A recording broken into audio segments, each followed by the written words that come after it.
Welcome back to the Altars and Ashes podcast, where we believe the Lord's kingdom. Wait, do we still want to do the same intro? It's a new season. It is a new season. To hell with the intro. yeah. There is no intro. That should be the intro. That should be the intro. Welcome to the. Hey, you know what? Let's just use it.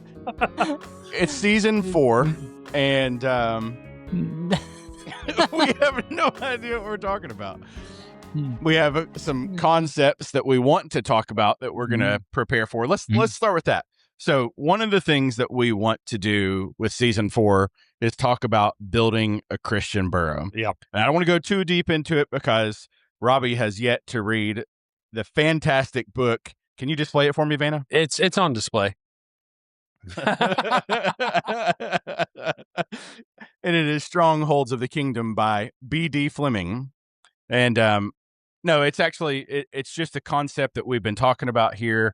We're trying to build a Christian burrow here in Central Florida. And so we thought that might be a good way of kind of walking through it. But we're not going to do that today.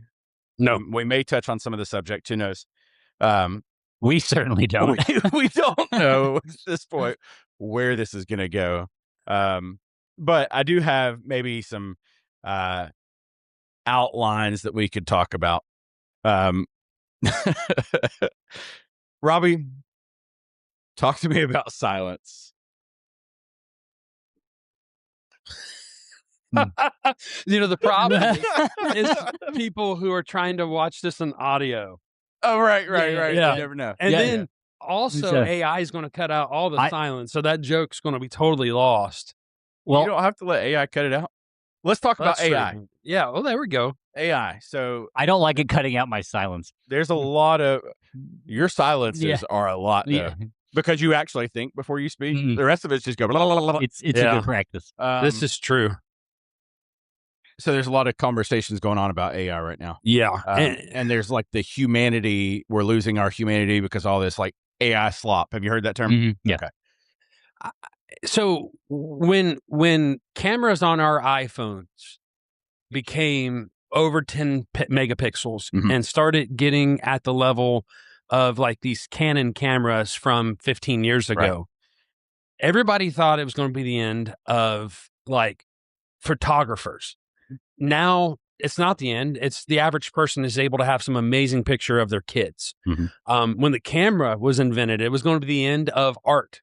Nobody's going to paint anything now that we can get perfect imageries of people.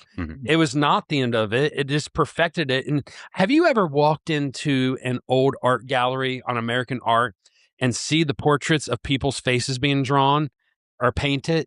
And you think, but these guys were not that great. And then you'll see a great one. There was because there was no photograph. Yeah. There was a lot of mediocre artists who were able to do art that was considered pretty good. Now you have to be really good to be considered, especially to be in a gallery or something. Yeah. And same thing with photography. I think there was a lot of people who wanted to be photographers. And when it went to our iPhones, like my son's senior pictures were all taken on my iPhone. And they look almost as nice as the ones we paid big buco bucks for my daughter several years ago. It didn't do away with these arts. It made the true cream of the crop rise. And it allowed the average person to participate in a way he never could before. And so I think I do think we have a lot of AI slop. There's too many books on Amazon. They said their books being published on Amazon have over doubled. That what? It's over doubled the amount of self-publications because of the AI slop. Yeah. Some of me says, well, that's going to end up drowning out the good work. But the other part of me says the good work will rise to the top. Cream always rises to the top. Yeah. Can we define AI slop? Yes, go ahead. Well, I mean, I've heard it used, and I guess I have a general idea of what it means, but I've never actually heard it defined. I think it's just like if you read 10 different articles, they all sound the same. And so when they're saying AI slop, it just like, you can know something is written by AI in the way it's structured, in the way like there's all this like comparison language, like not this, not this, not this, but this, like there's all these like telltale signs. And when you read it, you're like, I think they call it slop because it's like nobody actually even does anything anymore. Well, you look at the work and they haven't even restructured anything. Mm-hmm. The language is very much AI's language. Yeah. It's all whitewashed. They all sound the same. Yep. And that's the thing. And the content can get just put out there so quickly. Yeah. AI is excellent if you're pouring content in. If you're doing the actual work, researching, pouring content in, I think there's a way to use it that's going to give our generation an advantage that no other generation had. Mm-hmm.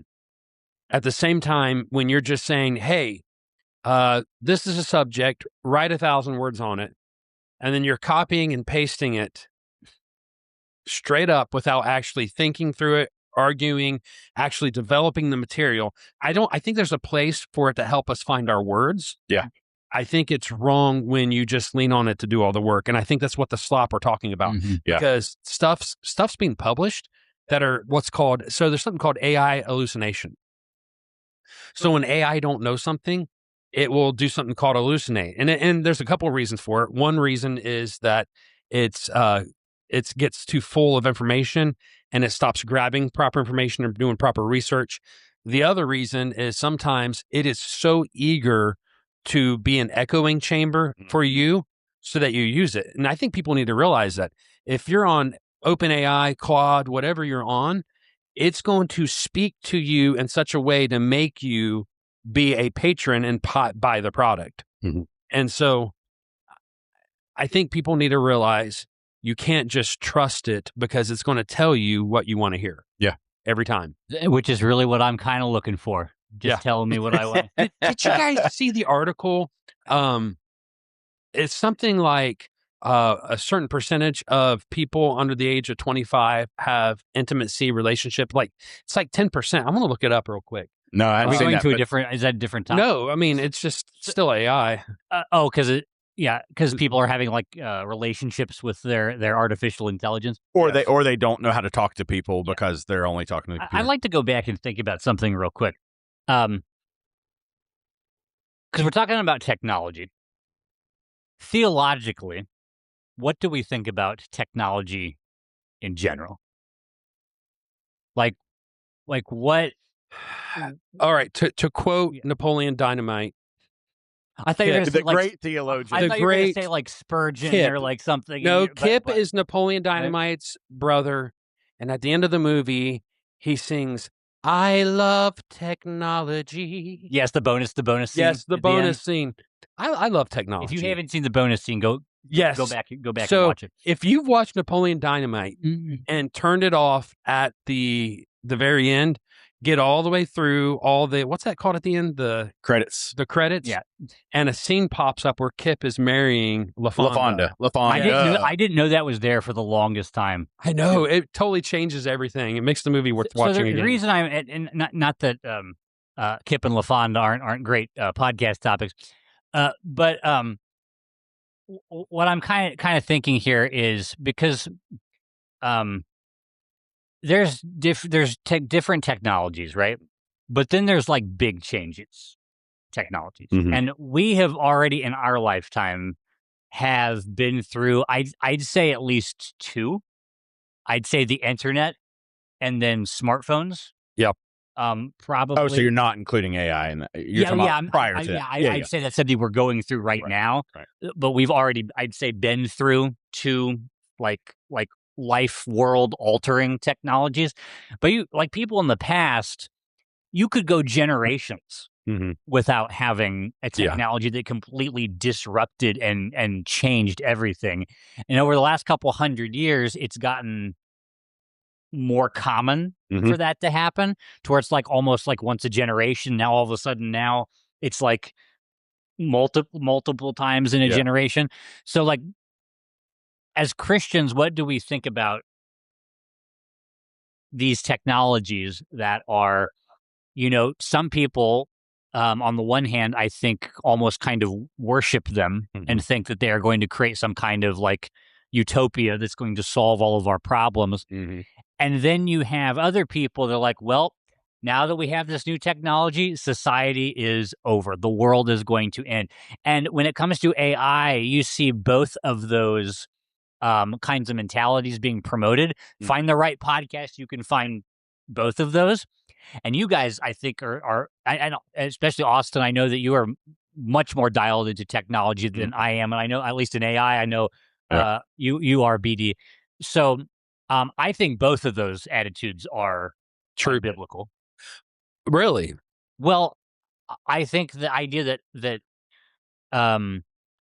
technology is going to create a utopia is that's wrong. Definitely wrong. Right. I also think the idea that we should just become Amish and oppose technology is also a Luddite, a bad basically. thing. Yeah. Yeah. And so I could see maybe people in our audience being gravitating towards one or the other. One of those or the and other. See, for me. Well, by the way, what was shocking about what I said? You just said, really? Like, what were you? Well, the reason why is because I think both it's world-ending type technology, but also I don't believe it's going to bring us into a utopia. But the ideal that AI will make the world better or it's going to end humanity, I think it's like all technology before it's a hammer. You pick up a hammer, you can drive a nail, or you can put a hole in the wall. And I think that's what AI is. I don't think AI is going to become what they're telling us. I don't think it's going to hit human levels.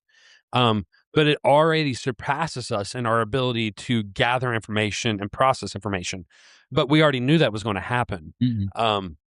But it still does not have the ability for true originality, true outside the box thinking. The creativity that a human being would be able to approach things. It's really good at structure. It is. It's good at like, for instance, our podcast episodes, normally, not tonight, normally we would have a structured layout. And that's okay. So we'd go in and we'd say, here are the things that we want to touch on. Here are the sources that we want to use. Put this in a layout for a podcast. And for the most part, I'd say 60 to 70%, what would you say, Austin, of that is right. Good. You're like, okay, I can see that. Yeah, that. And then me and you get in there and we're like, are you stupid? Yeah, it doesn't make any sense. This is not the worldview. This is unbiblical. Here's where we stand. And then it always, like I said, but it saves you time. It does. Yeah. Yes. I think we should be honest with the audience. BD is AI. He's not real. DB is AI. Oh yeah, that's what Austin. Who's DB? Whoever this DB character is. Yeah. Yeah. Okay. So AI. I mean, to your point, there was I saw a interview with Jeff Bezos this week. He was on Squawk Box. Did you guys see that? No, I haven't. No, I did. Okay. So one of the things that he talked about is he said people need to stop worrying. Of course, the owner of Amazon says this. He was like, stop worrying about it taking all your jobs. He said, what it's going to do is it's going to drive down prices because everything is going to become more efficient. And he even said, and I thought this was insane to hear him say this, because he said, it's going to make it to where one spouse can stay at home again. Oh, I hope so. And I was like, I love that I love the idea of that happening, but who said that's a good thing? I think it is. We all think it is. But I wouldn't think that Jeff Bezos thought. Yeah, I can't wait to stay home. Right. Yeah. But like, why would he say that? Why would that be a good that could happen from AI? That's a good point. Why would he? Because he wouldn't believe that. Right. They would say there's nothing good about having just one person. This is the same company who put a bunch of women in a rocket that looked like a wiener, shot it up into space, and brought them back down and called them astronauts when they didn't even really break. Was that the one with? Have you been in a rocket, Austin? No, I can't have it. Okay, you would never see me entering a rocket shaped like that. Kind of remind me of Austin Powers. Yeah. But yes. A lot of movie references today. What was that girl's name? The singer. Is that the one that the singer went up on? Yeah, I can't remember which one it was though. Was it first female all crew or whatever? That was the Big Wado. And they come down. They're like, "We're astronauts," and I love the response. It's like people trained their whole life to earn the title astronaut. Yeah, you literally rode an automated ride to low Earth atmosphere and back. You're not astronauts.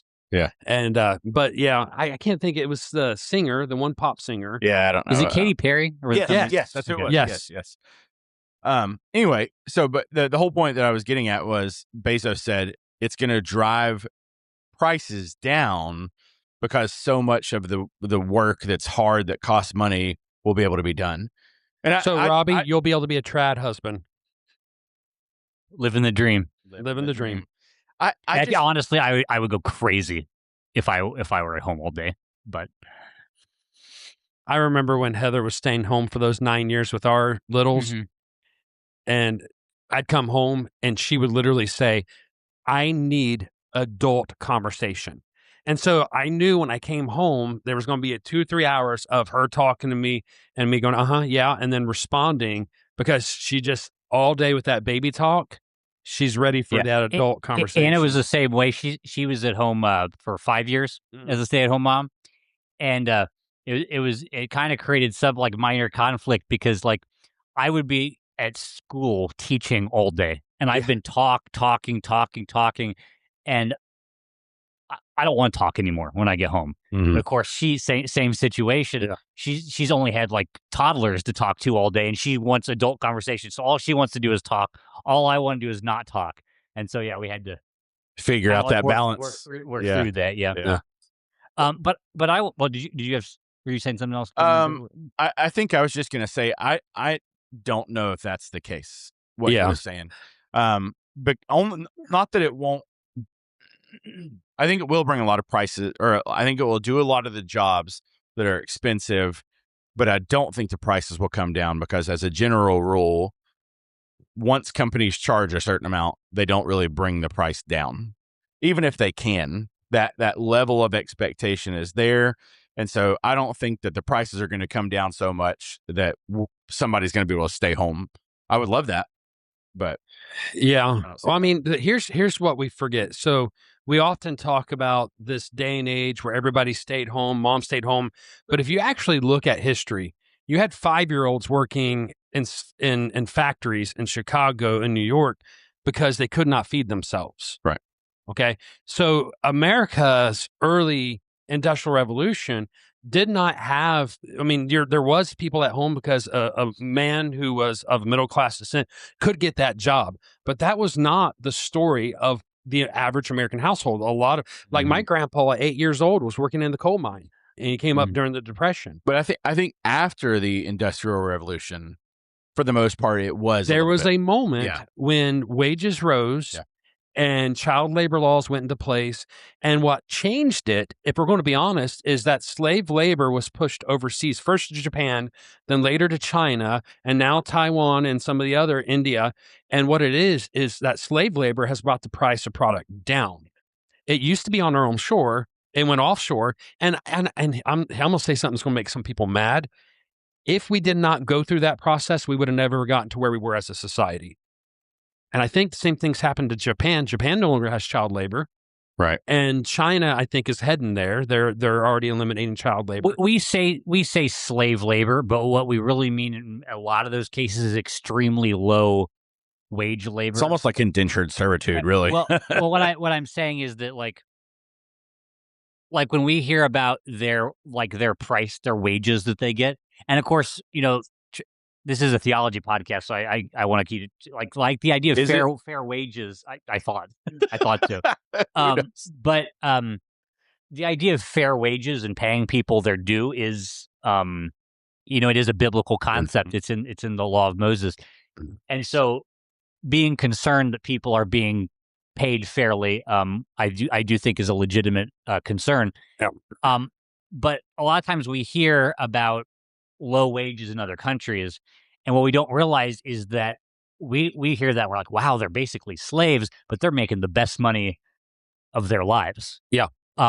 Because they simply have a lower standard of living, like we did at one time, and things gradually rose, and so they're at that process, and I think that's kind of what you were saying. Yeah, and it's like my grandpa talks about growing up in a shack that his father literally put 4 walls up, and it was dirt.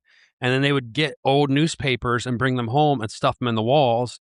And it started there. And then they kept building rooms on. He went to work in a coal mine, cleaning out air ducts at 8 years old, would climb down it, take a nap. They would feed him a sandwich and he'd climb up another airway.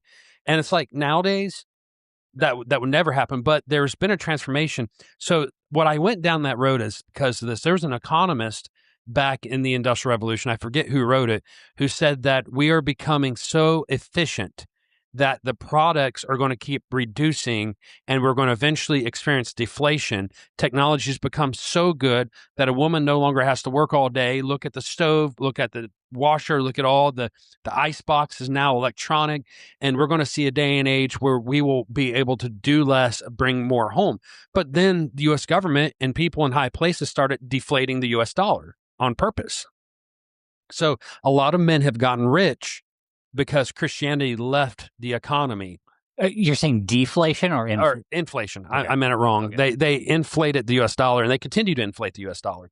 So that dream never came true. And now they're saying we're going to bring robots in. Basically, that's going to be like having slave labor on U.S. soil that is not actually slave labor because it's a robot. And you'll be able to buy a robot for $35,000, use them for 15 years. You know what I mean? Mm-hmm. So I think that's the ideal. We're bringing product back. He's saying the same thing that was said years ago, but as long as there's the ability to steal from our pockets and make men rich by inflating the U.S. dollar, men are going to do it. Yeah. So I'm not convinced. Yeah.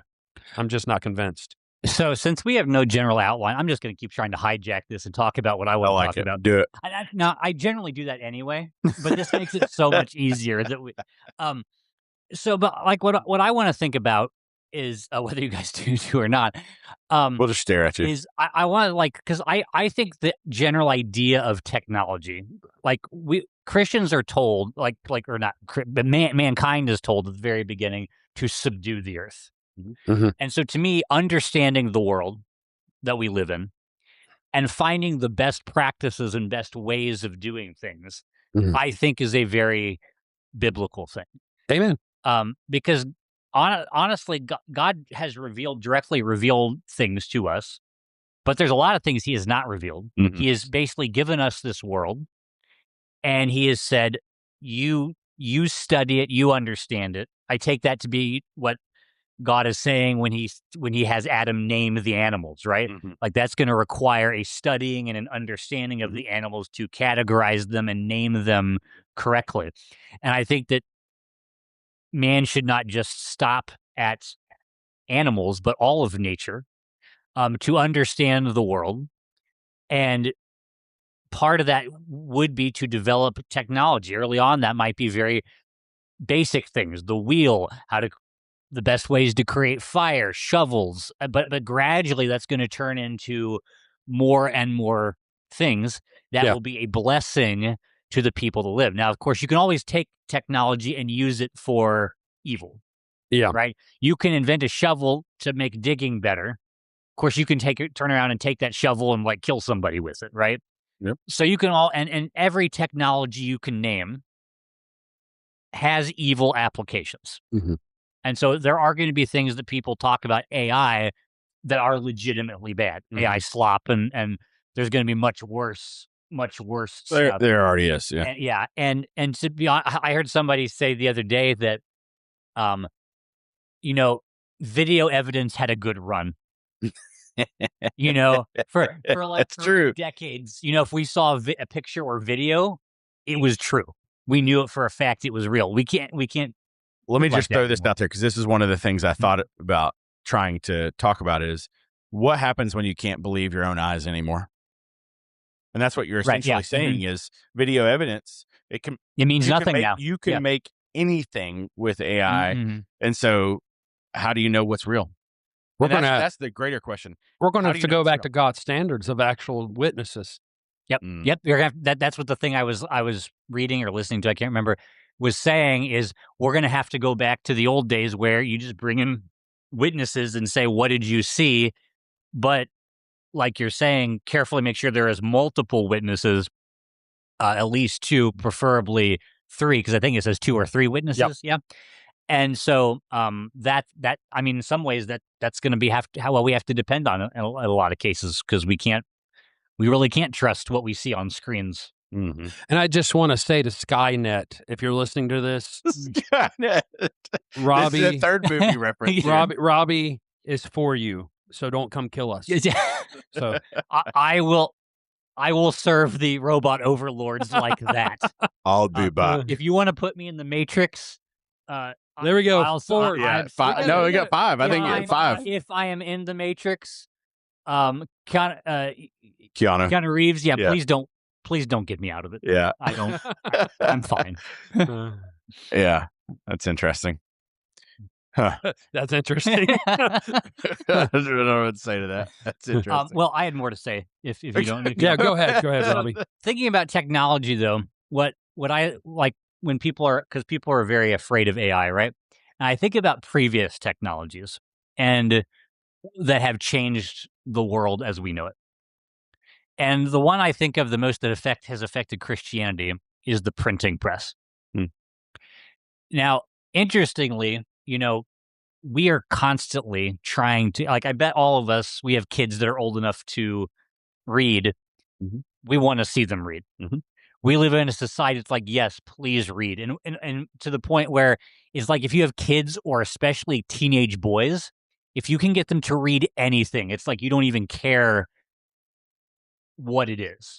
You care. I mean, to a degree. Yeah. But what I mean is like, there was a time when it was like, you should read Cicero, where it's like, today it's like, oh, you're reading Harry Potter. Who cares? You're reading that's what I'm interested in. Who cares if it's quality or whatever? Obviously, don't want bad content. And I think that's what you were thinking of. But that changed society in a major way. The printing press, but a lot of people were afraid of it. Mm-hmm. Well, so let me say there's a major change in the new technology, and it started with social media. Social media started actual social engineering. Yes. Prying on people's emotions. They even hired scientists to actually measure dopamine. Like when you open your Facebook app, there's a slight delay on the notification that's there to raise your dopamine. They plan that out. There's a whole documentary about this. The difference between all the technological movements up to this point is that the companies that are basically leading AI are utilizing the same technology they learned in social engineering for AI. And so now we've got something that doesn't only tell you, but can also encourage you and manipulate you. It's a very different technology. And that's certainly bad. Yes. But I don't think it's that different from what we've seen before. So, for instance, when the printing press was created, that meant that many more people could print books. Of course. And there were people saying, you can't just let anybody print a book. That has to have, like we're thinking in Europe, right? You got to have the crown and the church's blessing to do that. Because otherwise, people who knows what kind of wild ideas might get out there. Or you publish it and just dedicate it to the Pope or the crown and hope you don't get in trouble. Like Erasmus did with the, but like around the time the printing press was created, there was that wild-eyed heretic Martin Luther that was promoting all these crazy heretical doctrines. And I'm being sarcastic, but that was one reason he was able to get around the church, and his ideas were able to flourish was because he could write. The printing press could multiply his ideas and get them to places that he had never been. Now, of course, the printing press also allowed people eventually to write books that were very anti-God and very wrong. And so I think that as you get through every world-changing technology, you're always going to find the good ways that you can promote things, or that you can do things, and bad ways of using that technology as well. Because when you get into radio, people thought that was going to be a disaster because, again, even less gatekeepers. Television, which I'm sure a lot of people grew up hearing about how television's going to rot your mind. And stuff. But there's something with every one of those technologies, at some point, a government tried to gatekeep. TV, radio, FCC, there's some major some interesting stories on that you have to look up sometime, where when a Democrat's president, he'd direct the FCC to try to get the conservatives off air. I mean, political attacks. TV, internet. They tried to control the internet. They're still going after the internet. The printing press. Every one of these ended up breaking free. Benjamin Franklin creates the removable text for a print press, and all of a sudden you're able to print and change things quickly. Okay, so the print press went through a rendition where you didn't have single plates for pages. You now could just build a plate on a fly. All the technologies before had something physical. Here's an interesting thought. When they wanted to silence books, they burnt them or stopped the printing, but there was at least burning of the pages. Yeah. Now AI, I don't know if you've been following it, but all the AI companies have agreed on a dictionary, and they're trying to shrink the U.S. dictionary by making words disappear from from English language. And so they are purposely not using certain words to remove them from the English language. What happens? Like what kind of words? Like I don't. There's a whole. Are they list. like words they think are offensive, or like offensive words that can be used for ideologies that they don't approve of? They are slowly and systematically trying to eliminate words. If you control the language of a people, you control information. I mean, that's directly out of 1984. It is. Right, it's the approved words. Yes, it is 1984. Weren't they in 1984? The novel weren't they purposely trying to continually decrease the amount of words that were being used? Yeah, because the less words you can use, the less concepts you can think with. I think was the logic of that. It's like Ministry of Truth, and I'd never thought about that before when you read that. When I read it, like when we were talking about apologetics, the kids were shocked when I talked about how certain nations don't have a word for the color blue, and they cannot recognize the difference between blue and green. And for years, they thought it was a genetic thing. But then if you take those same people with the same genetics, bring them to the U.S., and they're constantly introduced to the concept of different colors, they all of a sudden can see the difference between blue and green. Without the concept of blue, they have no definition for blue. And so when you have AI coming along and eliminating words, eventually you eliminate concepts. And that's the scary thing. The same companies, the techocracies, who went on Facebook, made algorithms so that we live in echo chambers, and then use those algorithms in order to make the right and left more mad at each other, to radicalize the left even more, and to radicalize the right even more. Those same people now are talking to people via AI. They're programming the AI. The lady who's the head of Anthropic, who oversees the moral code for Anthropic, literally put into the code of Anthropic, and this just came out a couple weeks ago because it was leaked. Anthropic's Claude, is that right? Claude, yes. Yeah. Isn't Anthropic supposed to be the moral one that's supposed to be better than Grok is probably the most moral one, but none of them are really that moral. Well, no, I'm not saying they are. I'm saying don't they try to promote themselves as being better than OpenAI? They promoted themselves as refusing to do what President Trump, we're not going to use it to kill people because we're more moral. But the same company has a lady who's in charge of the moral algorithms.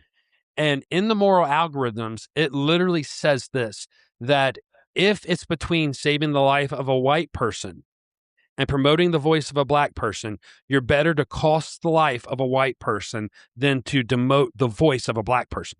So the voice of a black person is of the value of a life of a white person in the Anthropic moral code. So now you slap a pretty face on that, and people start talking romantically, connecting to it romantically, the endorphins and everything. What's going to happen to this next generation when they're that connected to AI? I'm asked ChatGPT. I'll let you know. You need to ask. Yeah.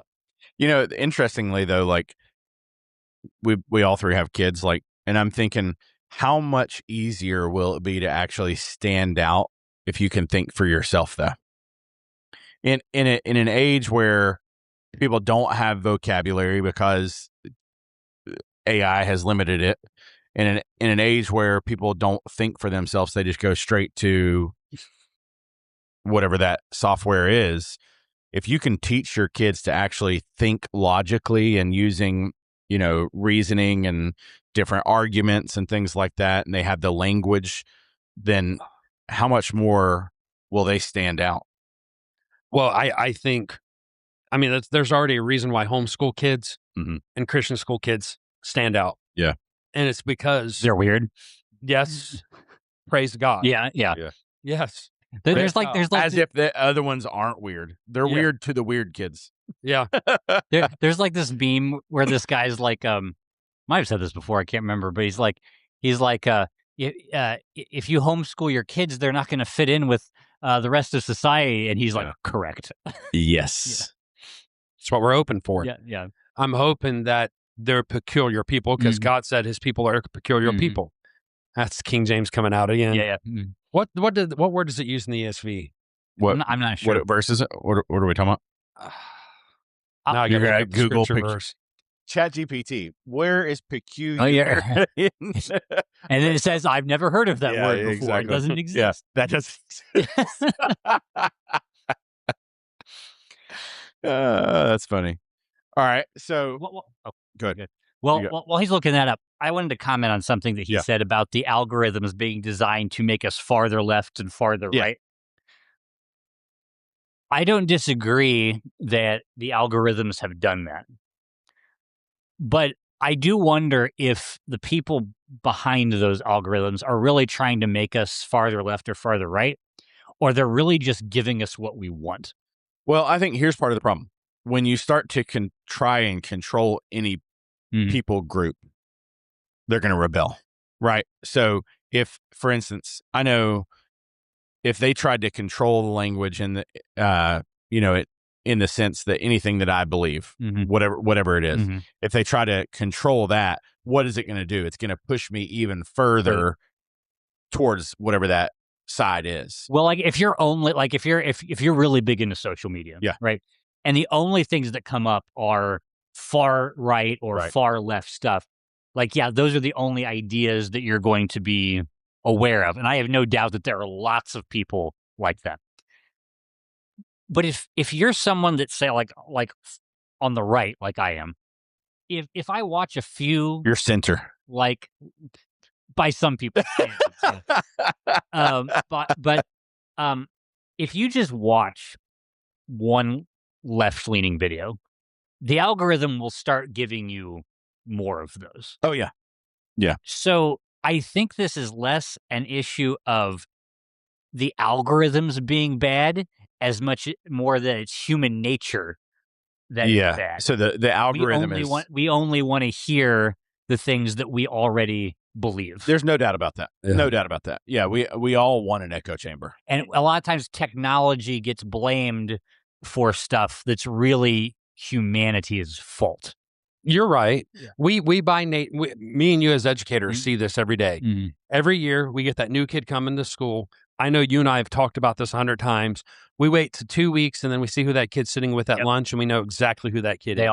They always find each other. Always. Every single time they find each other. Here's the scripture verse. It says, you are a chosen race, a royal priesthood, a holy nation. And it's funny because King James says you are a peculiar people. People. Because it's an old-fashioned use of peculiar. Yeah, you're using it as strange. But what's the chosen? Set apart. Yeah, set apart. Yeah. It's just funny because when I think King James, sometimes I got to go look at the context. It might be like peculiar, like the word particular, like something related to that. I think that's what it's particular, or chosen, or specific. Peculiar because it's different. Yeah, picked out. So it's not strange. It's different. Yeah. And that's that old English language. Sometimes we lose its meaning and sometimes we lose its value. There's some good stuff, I think. I'm glad I grew up on the King James. I don't know about you. Thou sayest it. Thou thine dust. Yes. I've got another topic, but I think it's too long-winded for this episode. Might have to save that for another episode. Long-winded? You're never long-winded, bro. No. Okay. No. And that is the topic of immigration. That is kind of its own. That's kind of its that own would be topic. A long one. All right. So let me ask this then. Since we're talking about technology, AI, all that, what boundaries should Christians put in place? There is interesting to note that all these technocrat leaders, none of them want their kids having screen time. Yeah. And then this year, there's been several publications in the world of education, pedagogy, where it's talked about eliminating screen time and how it increases kids' cognitive abilities, reasoning processing. Increases or decreases? Increases. If you decrease their screen time, yes. it I thought you were saying increases their the cognitive screen. abilities. Gotcha. And how that we should be eliminating screen time from particularly lower grades is what they're pushing for, which I'm a big fan of. I'm like, I think online education has hit a weird wall with ChatGPT. And, you know, I don't know if you thought about this back on AI. Online education was actually kind of a short-lived era. So I took one long-distance class in college on VHS. Okay. And, Is that from Landmark? Yes. Yeah. So I took a VHS class, and I thought that was pretty cool. You had your syllabus, you did the paperwork, you followed the professor, you were still getting the live instruction, but you couldn't talk to the professor. Then online comes and they start broadcasting it. And really, you only had about a 10, 15-year window. And now with AI, have you seen the whole thing on speedrunning college degrees? So there's whole YouTubers who are dedicated to what they call degree speedrunning, utilizing AI and online college courses. These people are starting from graduating high school to having a bachelor's from a regionally accredited college in 6 months. So, I mean, I think AI is going to change learning. No longer are we going to be able to say, do it this way. We're going to have proctored tests. Like for jobs and stuff, you mean? For jobs, I think degrees even. I think we're going to see the end of degrees for a lot of things, and it be certs that you test into. It's going to have to be with people speed running. I'm scared to death I'm going to get a surgeon who AI'd his way through medical school. That's a scary thought. Unless it's AI robots that are doing it instead. We're the last generation of college-educated people who didn't have every answer at our fingertips. They're not going to know. Sure. I talking to my daughter and, you know, her writing a paper. First time I wrote a big paper, I had to spend hours in the library. Yeah. And now she goes to Google Scholar, asks information, it pulls information, gives her the reference, asks her if she wants an MLA, APA, and does it for her. Wow. Half my points marked off was because I couldn't get you MLA didn't right. do the work cited. Yeah. Yeah, exactly. Huh. Interesting. I remember when I was writing one of the books, I was doing that. I was going to do a whole works cited, and I went to business school, so we did MLA. And that's what our college did. Well, but most MLA. literature and stuff like that is APA. Yep. And so I was like, I got to go learn this whole thing because Brooke did psychology and stuff. That's all hers was APA. APA, right? Yeah. So I had to go learn APA because I was so deep in MLA. But yeah, okay. So thinking about boundaries from a Christian perspective, knowing that technology is a tool, it can be good or it can be bad. And we've talked about a lot of the bad, but like, how do we just make sure that we, for our kids, for us, for leaders of a family, leaders of a church, like how do you put boundaries, leaders of a school, how do you put boundaries in place? Well, I think number one, you just ask, am I using this to do something that is blatantly wrong? Okay. Now that might seem very obvious, but if you think about it, like one of the phenomenons we've seen with like internet chat rooms and message boards and social media is that there are things that people will say to other people online they would never say in person. They would never say in person. Yeah. And so like you say, there are people who would never be like blatantly like mean or rude to people. The Bible has a lot to say about our words and how we and how we used our words and how we speak to people. And they wouldn't say these horrible things to people in person, but because you can't see them on a screen, and so we need to see what the Bible specifically says about the way we use our words. But let me push back a little bit right here because that takes a level of integrity that I don't think most people have. But I mean, we should. Okay, but I'm saying BD wants to be mean online, and you're popping his. No. I already am. He's I made someone cry earlier. I'm saying boundaries, right? So that boundaries are for somebody who struggles to be, to have that level of integrity that just stops you anyway. I agree with what you're saying, Well, but if you don't have that, or not even just the integrity, just like in the midst of that, whatever the issue is, like how do you force yourself to do that if you don't have the wherewithal in the first place? well, I think that part of it, I mean, is what I'm trying to do here is make people aware of it, Okay, right. because you may just do it automatically without thinking. I see. Man will not do what's right without having accountability. A mature Christian knows he's accountable to the Lord. Yeah. But we all need external accountability, and that's clearly spelled out in Scripture. So I would agree with you. I think you have to have integrity, and if you don't have a testimony online, you don't have a testimony in person. Right, and that's another thing I was going to say too, is that there are people who would say, is it right to lie and spread rumors? And Nope. say, of course not. That's wrong. Then it's not right online. They'll go do it on their social media, Yeah. and they'll share things, and it's like, is that true? I don't know. I just saw somebody else post this. So I just thought I'd share it. And it's we're in somewhat of a post-truth culture. So if somebody, and we've talked about this on this podcast before, if I get indicted for something, I am innocent till proven guilty. And there was a time when society understood that. Now when somebody's indicted, even our local, like I love being in Florida. I love our sheriffs take no crap off nobody.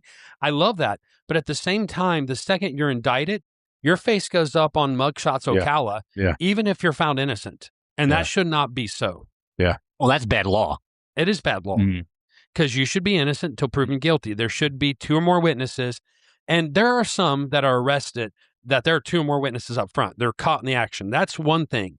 That's another thing, like local business. We had a local businessman in Bellevue who got arrested for a pedophilia charge, and his business has taken a huge hit. It's about to collapse. The state comes in after putting him through all of this and says, oh, there's no evidence. We're dropping all charges. No way. Yeah. That should not have happened. So that person's life was destroyed by a rumor that was not true. Yes. And we live in a society where rumors are treated as fact until proven otherwise. Oh, that's no doubt. You're right. And social media and the internet has made it easier for those things to perpetuate. spread, Yeah. Right. Yep. And that's why, especially now that we're like with AI, where you can't trust things. I mean, like, if you don't have a reason to think that it's true, don't share it. In the same way that if you hear a rumor, don't just repeat it just because somebody said it. In fact, even if it's true, you might want to ask yourself, do I really want to be do I need to do I really this? need to? And so taking biblical principles and applying them to these technologies, I think, is kind of the first step. That's fair. And if you can't handle it, that's where I was getting at. If you're a person who says, I can't help but be mean on the internet, maybe you shouldn't be talking to people. No, you shouldn't be on the internet. Or I just share too much, or I'm just always on my phone. Like I'm even thinking about, without even the AI, just think about, you mentioned social media and stuff like that.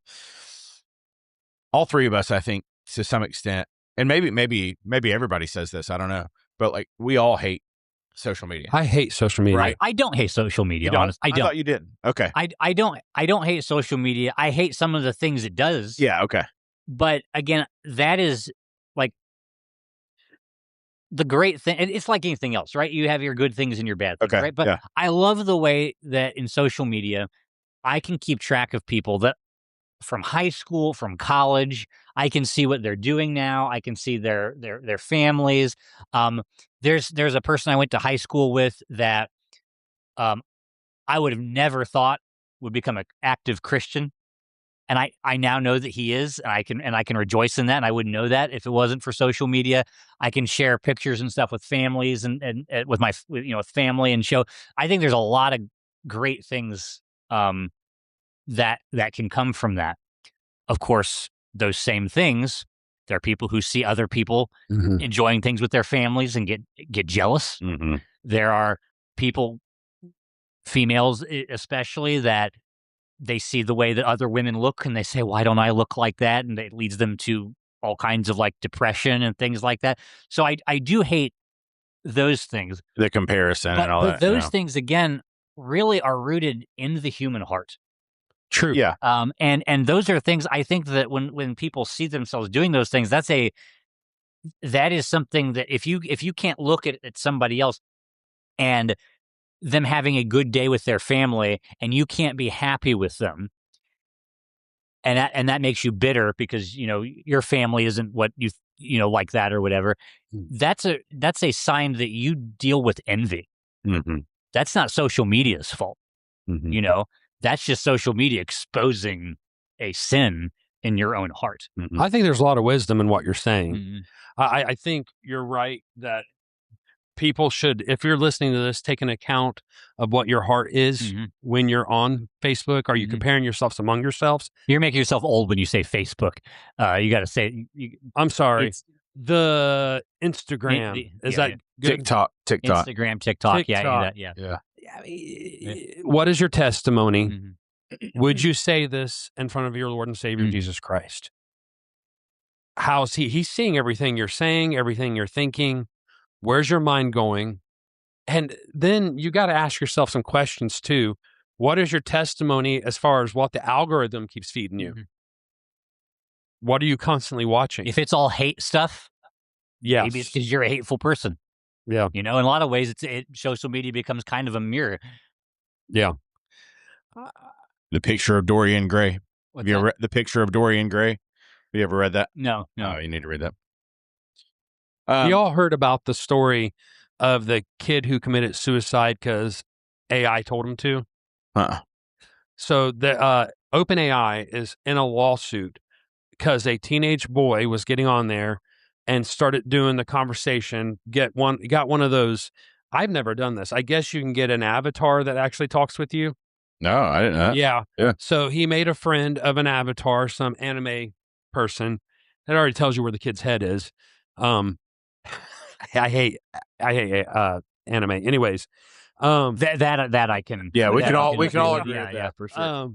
I miss when anime was just the weird kids. Yes, I now hate, it's everybody. I hate that it's like mainstream. Anyway, I'm sorry. So this kid is in conversation talking about how he's depressed. The AI keeps affirming because it's programmed to make you want to talk to it and to affirm you. And at one point, it started talking about how he was going to commit suicide, and the AI encouraged it. And the boy committed suicide. The family found all the chat and are suing OpenAI over this. Wow. So now what happens when the mirror becomes affirming to the worst part of your human nature? That's a scary thought. Because you're right. Social media is simply showing us what's actually going on. But AI is developing an algorithm to respond to you independently of what you said. Right.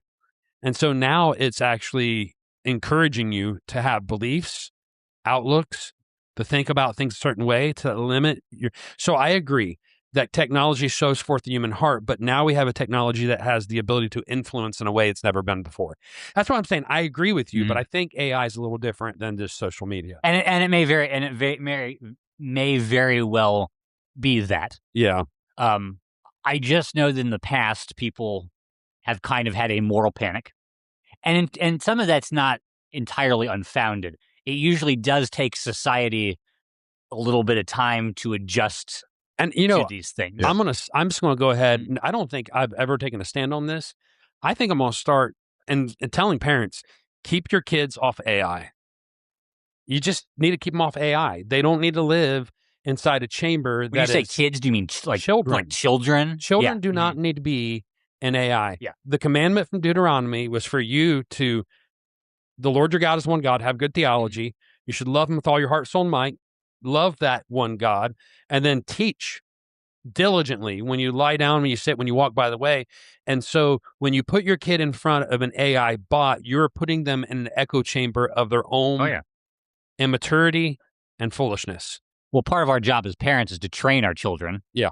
And part of that is not giving them access to things before they are ready. We're finally getting to boundaries. Yeah. well, the first boundary is biblical principles. Yeah. Right. The second boundary is, I think, not giving ourselves access to things that we are not mature enough, even as adults, to handle. Right. And then also when it comes to our children, asking them what technologies are appropriate for them at what age. And my guess would be that there's no one age. Just like you say, when should people have cell phones? Mm-hmm. I don't know that there's one age because everybody's different. I agree. I'd say about 18. I was 20 when I got my first cell phone. Well, I was an adult. I was 19, but like we of course lived in a different. Yeah, I was we were all adults. There wasn't really access to cell phones for teenagers too much before I was. Not unless you were a drug dealer. You know the like we grew up. Well, I'm like I think my age is in between you guys, right? Yeah, you're a couple months older than me. Yeah. So as I recall, in 9th grade, I don't remember any teenagers having a phone. By the time I was in 12th grade, I was the only one who didn't. Wow, is that quick? And so like that's how quick it was, and what a weird like. And I just kind of realized it one day where I'm like coming back from a youth activity, and I'm like, oh, I need to borrow someone's phone. I'm like, everybody has a phone. Everybody has one except me. That's because your mom and dad didn't love you.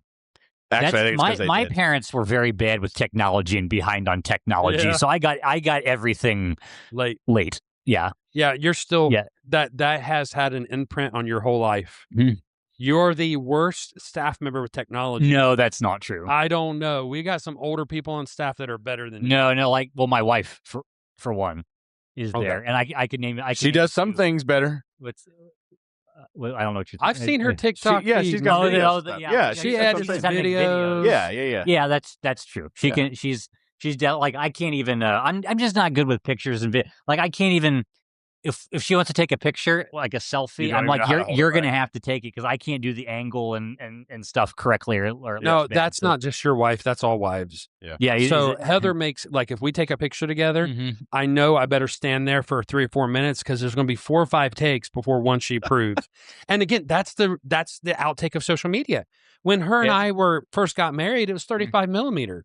Yep. You took one picture, you hope it turned out okay. You weren't posting it up on the internet. It was hanging on the family wall or fridge. That's exactly. And even if you were like, that's part of the fun. That's the only picture you had. Yeah, that was reality. Yeah.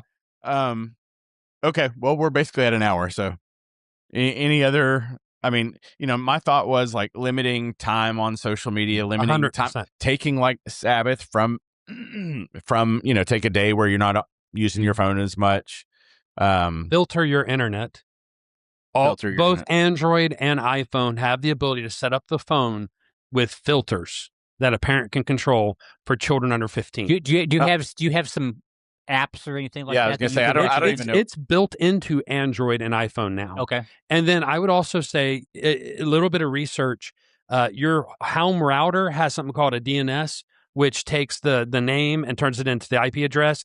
Like if you set your DNS to like 1.0.0.3 and 1.1.1.3, it'll eliminate all adult access to the house. There will be no adult websites that will come through. Wow. So there's things you can do to filter out your home internet. Do a Dust and Glory post on that. I bet that would be if you give a tutorial on that. I bet lots of people. A lot of people have. I've never heard of that. Yeah, and it's easy. And so every router, you go into the settings, you go to the DNS, and there's another company that does nothing. It's like $9 a year, and you get to use their DNSs, and you can actually install an app on your phone and turn certain things on and off for your house. Wow! So there's no reason for parents not to have filtered internet anymore. Wow. And a lot of times, like Comcast, AT&T, the routers they provide often come with that service for free, and parents don't take advantage of it. I don't even know if they know it. Yeah. That's true.